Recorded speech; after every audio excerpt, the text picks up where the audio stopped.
Welcome back to another episode. This is Layla. And so today we are discussing how to protect children. But this is going to be a new perspective on this topic because I haven't seen anyone talk about this topic in this specific way, which is interesting to me. So of course I'm going to start at the beginning with all the different practices so you can start them right away. But of course I'm going to get deeper into the subject. I want to talk about as well, dark energy just in general. And I want to discuss, the different beliefs and what happens basically in our society, and also where I'm getting this information from. So a lot of different things, because I love this subject for sure. But I really want to start with the techniques, right? Which are very similar, by the way, to anything that I teach about dark energy. It's the same principle. And also, something I want to discuss further as well later on. I want to talk about why so many people are afraid of darkness, because obviously there's a reason to it. And it's been, so we're going to discuss that further during that episode. But I want to start with the first techniques to protect children. So the first thing, of course, is to work with the night. Of course, when we think about darkness, we're thinking about dark matter, we're thinking about the midnight sky, right? The cosmic womb, the dark mother, which represents, by the way, 96% of our universe and 96% of our brain. So it's a lot, right? So when you want to protect a child, you don't want to take away their light, of course, because that's what society does really well, by the way. You don't want to do that. That's not the point. We want to protect the light, right? So the way you can protect their light is by covering them. So a lot of times we hear about, cover your child with some white light or golden light, which, by the way, there's nothing wrong by doing that, because of course it's still love, right? But the issue by doing that is, first of all, it's not really powerful, because once again, I said 96% is dark energy. So you're only using 5% of your power, as a mother, as a woman, when you use the light in that specific way. So your child already has light. So it's not like you're adding more light, okay? So by covering the light, let's say your child goes to school, all right? You don't have to do that when you're at home. You have to use your discernment, of course. But if you're out in public, at the airport, any public space, if your child is going to school, for example, you want to do it. First of all, they don't have to know that you're doing that, which is perfectly fine. You want to cover them with what I call, the midnight sky. It's a very soothing practice, right? Because, of course, the frequency is what's most important when you're doing that process. If you're in fear yourself and you're shaking and you're not feeling well, obviously do not do that. You need to have the right frequency just with anything. If you want to manifest anything, you want to do a ritual, of course, you have to feel good, and that's something that I usually forget to talk about because it's kind of obvious to me. But of course you need to be in a good mental space to practice that, right? So you want to, like I said, cover their light with some darkness. And by the way, this is something you can also do for yourself if you're going to the airport, for example, and you tend to absorb people's yucky energy, karma, or just these lower emotions, lower feelings, right? Then of course you want to wear something black, a cap, for example. That's perfect because you're actually covering your crown chakra. So that's something you can also do for a kid. Buy them a black cap. If you're going on a trip, for example, you're going to the airport, so a black cap or a black shirt. Black is, once again, the energy of the cosmic womb, the dark mother, very protective, very powerful as well. Of course, this is not something you want to wear if you want to attract, because it's going to do the opposite. It's going to put that protection barrier. What else? Oh, you can also, instead of the midnight sky, it can be dark water. So whatever you feel called to. Another thing as well is to use a binding spell. So the one that I actually teach for other stuff, right? For dating, you can also do a binding spell to your child. And this is something, by the way, this is some lost ancient knowledge that we don't really hear about anymore. But this is something that women would always do with their husband. Like, if you don't bind your husband, especially if you have children together, there are so many distractions on this planet, so many temptations, so many entities, so many binding rituals in the music, in the food, like it's everywhere. So if you don't do that, like it just blows my mind sometimes, because I'm like, this could have been prevented with like a really simple binding spell. So yeah, a binding spell to protect your child could be, for example, to bind yourself to your children, right? So you literally use your free will and the power of your words. You're doing a writing spell basically, and you write, I bind myself physically to my child. All right. So this means that, because if you don't say physically, then you can be binded by spirit. So the child might leave and you're still here. So you don't want to do that. So you really want to be specific. So you say, I bind myself to my child physically in all time, spaces, and dimension. And so it is, my will is done, blah, blah, blah. However you want to end this thing, you write it on a piece of paper. Once again, you have to feel good. You can't do that if you're in a situation where you're in fear or there's a bad situation. That's the thing with magic. You have to use it to amplify to what's already there. Of course, if you're going through something, you have to like wait until you have this like little moment of peace. Like, you know, nothing has to be like perfect, but it has to be this moment of peace for sure. Maybe it's, you know, late at night when everyone is sleeping and you kind of get a break, and you did your slow breath work, right? Very deep, very healing. So you're like in a good space, even if it's for a few minutes, then of course you can do that ritual during that time. You want to write that on a piece of paper. You want to fold that piece of paper towards you 3 times.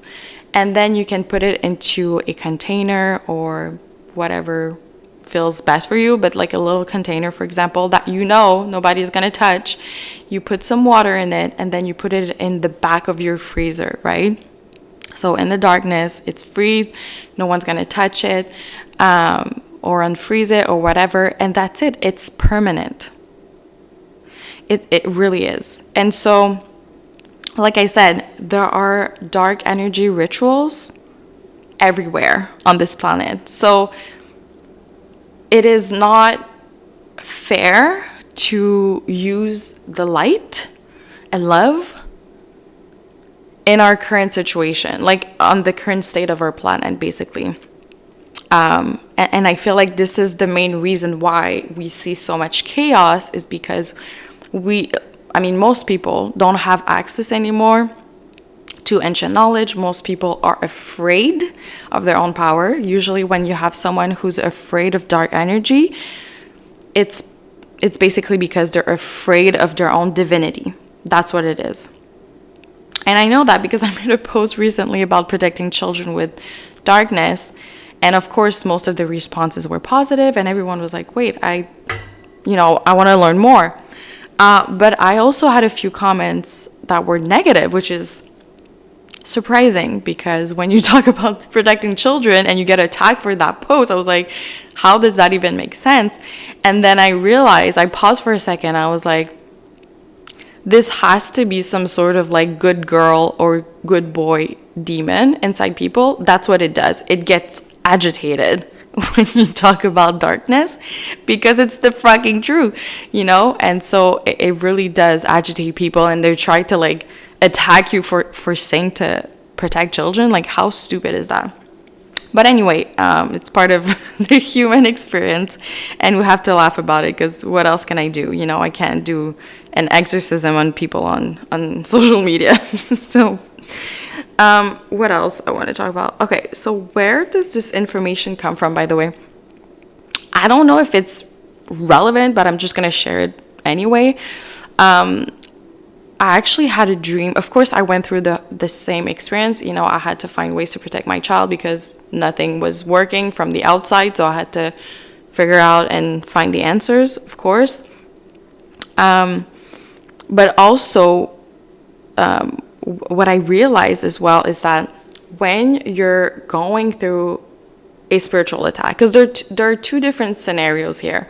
You might be going through something already, or nothing has happened and you're just doing this in a preventive type of way, right? So if it already happened, or there's something already going on that you don't like, right?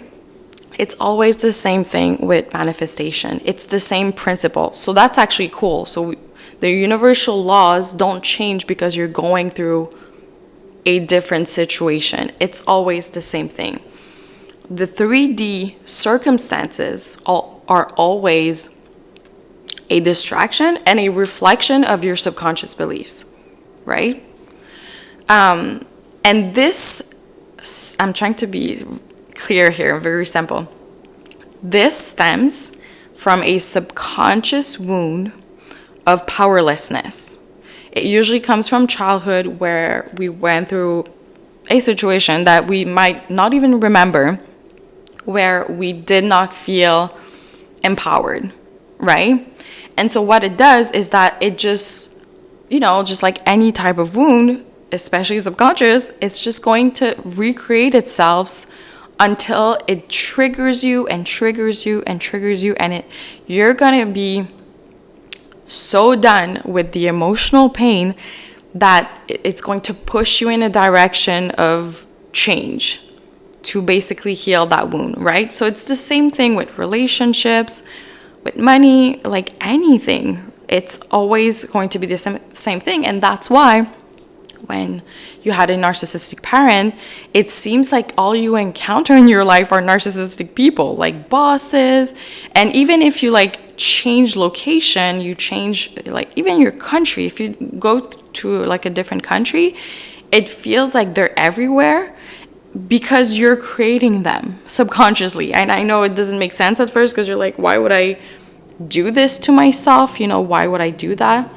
And especially with children, for some reason, that wound is very triggering, of course, because it's like another human being that you're responsible for. And so it's really important to at least have this moment of regrouping, or recentering yourself, and be like, okay, the outer circumstances and the 3D is not real.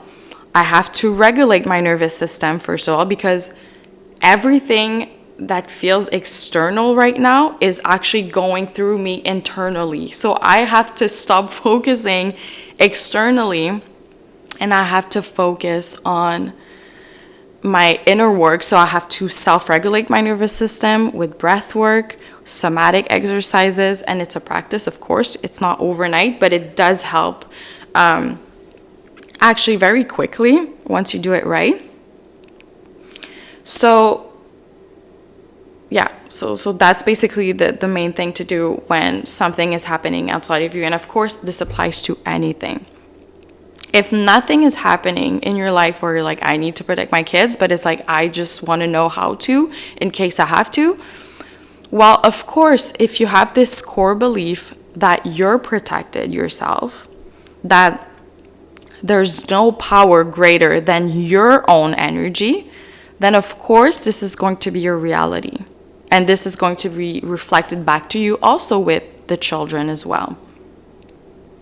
So what you can do is just do one preventative, dark energy spell, the binding thing with water, or whatever you feel called to do, cover, your energy. Or you can state out loud, whenever I leave my home with my kids, or when my kids leave the home, whatever, they are protected with the dark energy, the dark matter, with the cosmic matter, however you want to call this energy, the void, the 0 point field. There are so many names to it, but it's always the same thing. Some people call it God, so that's, you see the extent of it. Mother Earth, whatever, however you want to call her.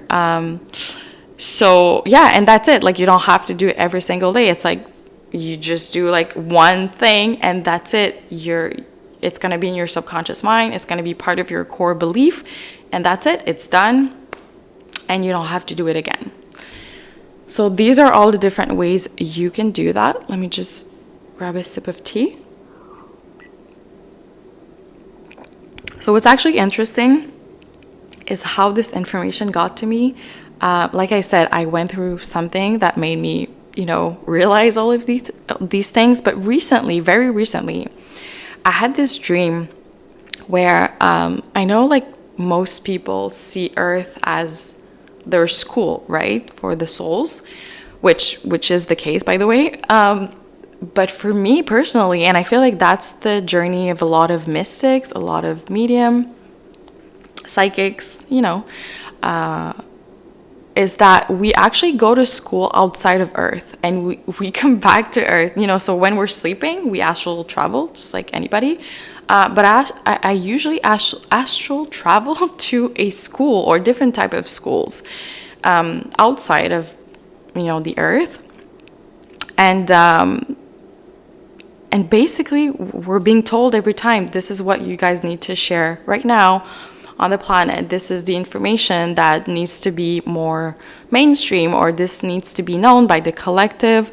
They haven't said anything about us sharing this specific fact that we get information from these schools, but they basically said that it's not relevant. Like, whether we say it or not, it's not going to like change anything. But I thought it was just like a cool little fact.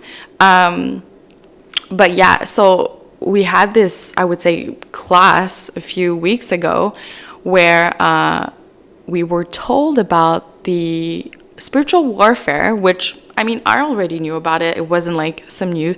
And here's the thing. It's been going on for like thousands of years. So people that are like, oh, we're going through like this new spiritual, it's not new. It really isn't. Like, there has been a lot of money and resources that have been going to a lot of these psychological attack program, these psyops. It's not new at all. But we tend to see them more recently because of social media. Of course, the information just goes so fast, and there are still a few apps that are not filtered, because a lot of them are. So they can control people's perspective on a specific topic, but there's still a lot of apps that don't have that. So that's why we're able to see what's happening across the globe without the censorship, right? And so they were basically saying during that class that we're going through, of course, the spiritual warfare, which isn't new. But what is new is the fact that children are targeted. Because at first, like a few thousand years ago, it was men, right? That's how they do it. They attack the masculine energy first, because that's the physical protective energy of the earth. Especially the dark masculine, the divine dark masculine energy is so powerful, so protective. It's usually men that are operating in this frequency of either being a multimillionaire or a billionaire, because the masculine energy, the divine masculine energy, is the material builder. It's not the guy that's greedy, that's exploiting Earth. That's a different type of frequency. It's really the guy that is a protector and a provider. This energy is so strong, but of course, when you attack this energy first and you make men different than what they're meant to be, and subconsciously, specifically, then that's it. Women and children have less protection, like naturally, when you do that, right? So then they attack the women. So there was a lot of propaganda with feminine energy to basically turn them into men and to turn men into women. I mean, it's still going on, right? But this is just the order of how it happened. And now we're in the phase where they're attacking the children. And this is what they said in that class. They said that all the wars that are going on in this world right now, which, by the way, it's super hard to get some real-time information unless you have someone over there, because, you know, it's so easy to change the information or to have like paid actors to say a few things. So it's really hard to discern. So that's why we have to go inward, and we cannot be distracted by any media, just in general in our life. But yeah, that's basically what's going on. Apparently, that this is the information that they were given, and they were like, people need to know that this is a war on children. So all the wars that are happening right now on the planet, even if they say something else, right? They say, oh, we're trying to find this guy or this man over there, right? It's not. It's an excuse to attack children specifically. So of course, you know, there are different, it's on a spectrum, right? The wars, I would say, are like the extreme of it, of course. If you're in North America or in Europe, it might be different. It might be through music. A lot of singers are basically part of that propaganda agenda. And of course, all this information, by the way, is starting to come out, especially with the PDD case.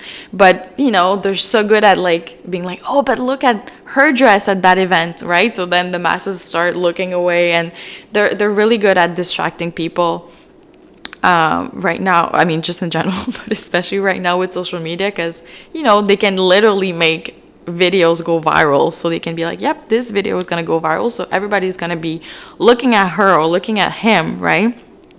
So that's how they redirect people's energy, basically, because when you focus on something, when you give attention to something, you're basically giving it energy.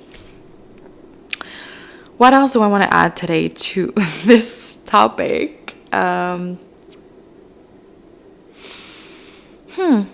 I guess when you work with dark matter, dark energy, you have to be in a space where you are sovereign, and you also have to be in a space where you believe in the power of your own divinity. And I feel like that's the main thing. Like, if someone is afraid of their own power, as soon as they're gonna hear the word darkness, it's gonna trigger their subconscious demon of, you know, being a good girl or a good boy. And they're going to become agitated, and they're going to shut down like whatever they're watching. And of course, if they hear about, you know, protecting children with darkness, they're not even going to contemplate the idea of doing that, because they're going to be like, F no, I'm not going to put darkness around my kid. Which is a bit sad, because unfortunately, you know, they're going to happen the way they're going to see it, basically. I don't know what to say about that, but it becomes the child responsibility at some point, of course, when they become adults, to protect themselves, you know. And coming from that, you know, even when I was a kid, I started going through spiritual attacks or psychic attacks when I was basically 4 years old.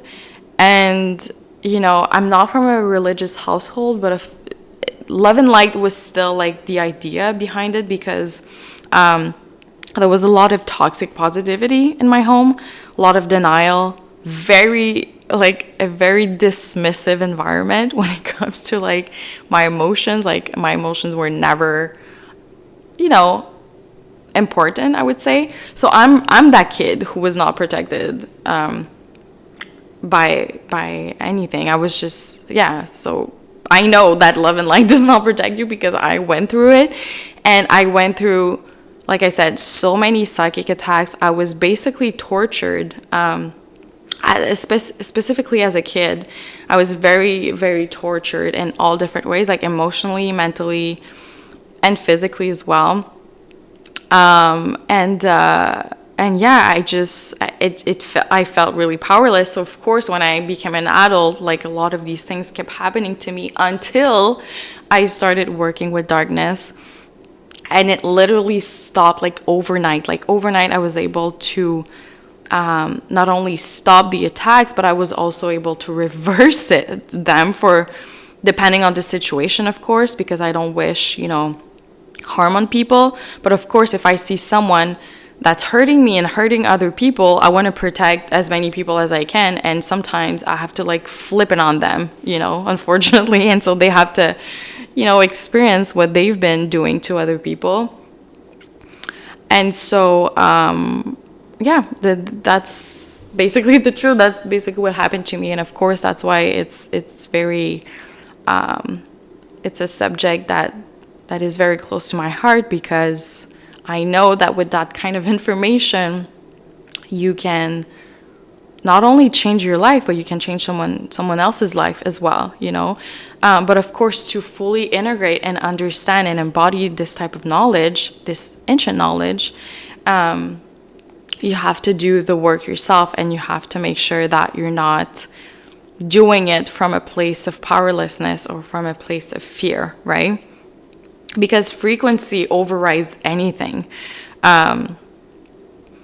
Even the people, when you see people transition between like spirituality and they go to like Christianity, for example, a lot of times, not in every cases, by the way, but a lot of times I notice, if they have this core belief that something or an energy outside of themselves, like God, whatever, Jesus, is going to like protect them, usually they start to see results really fast, because once again, your frequency overrides anything. So like if your belief, is that something is going to protect you, well, of course, it's going to be reflected back into your reality. That's how powerful your mind is, But at some point, like, it's not going to be permanent. It's not going to be sustainable. When you work with dark energy, at least, you get sustainable results, and you don't have to do rituals over and over again, right?